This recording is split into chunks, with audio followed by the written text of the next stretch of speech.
router, and the router is used for adding slots in material. It's also used for adding decorative edges. You'll see things on like cabinet doors that have like intricately cut designs in them.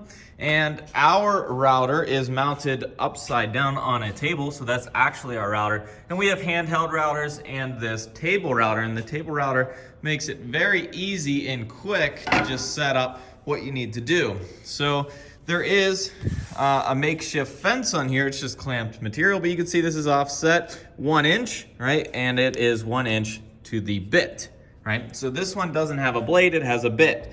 And the bit sits inside what's called a collet, and the collet sits inside the router there. The blade always spins. You can see the arrows are a little bit worn off, but it always spins counterclockwise, meaning you have to go from the right side to the left side. And you never want to pinch something in between here, or else it's going to get sent backwards. So you always go against the way that the blade is spinning so that it's cutting into your material. The router uses many different bits, so I have a few here, and each bit does something different. You can see a bit looks like that. We have some more decorative designs, right? And this will cut into, this is a large round over bit.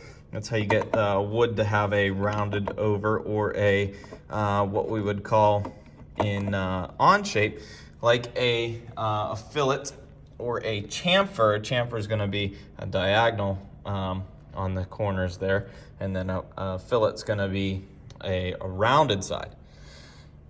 We use it along with this little baby trim router here. This trim router is made for you to just quickly use handheld and just trace around depending on which way you're holding it and which way that blade's spinning, right? You would trace along the edge of material, and that one's made to be just quick, versatile, maybe not as accurate in terms of like setting up the same cuts over and over again, but you can quickly grab it.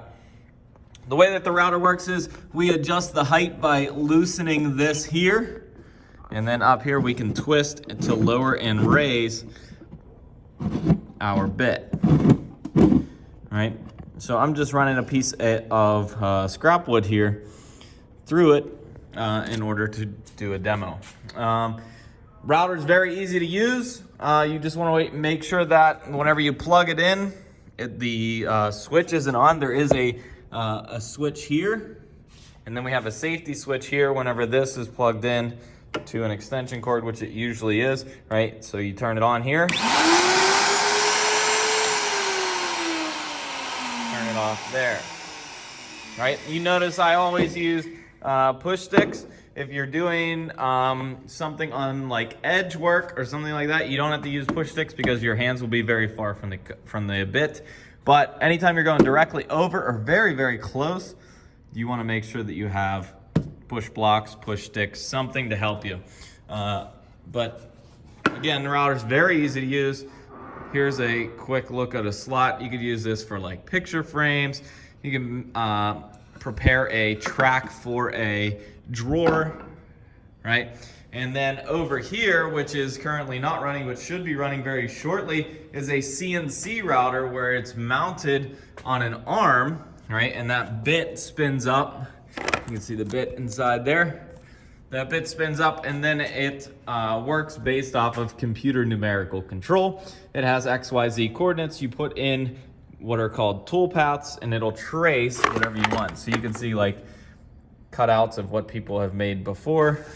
There's like a gear, right? So relatively dusty in here, but yeah, that's the router. Very easy to use. It's a little intimidating because it spins up very quickly.